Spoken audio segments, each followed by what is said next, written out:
Jeg vil gerne fortælle lidt om vores Mitutoyo Linear Height Gauge LH600, og vi skal lave en lille demonstration.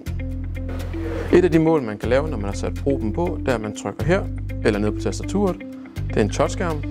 Så ved den nu, hvad for en probe der er på, og de målinger, jeg kan lave med en probe. Så hvis vi nu vil måle højden på det her emne, så vælger vi den her eller i touch. Så ser vi højde. Så kan man hjælpe den ned noget af vejen. Og så skal den ned og røre til toppen af emnet.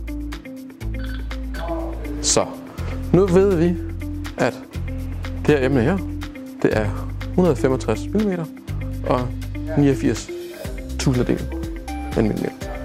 Og man kan så også vælge, nu prøver vi at tage den lidt ned. Så prøver vi simpelthen ikke, at nu har lige lagt den ned vandret, fordi så kan vi sige gentage målingen. Den er 160 mm. Forskellen på de sidste to mål er 105. Så den kan også bruges på mange forskellige måder.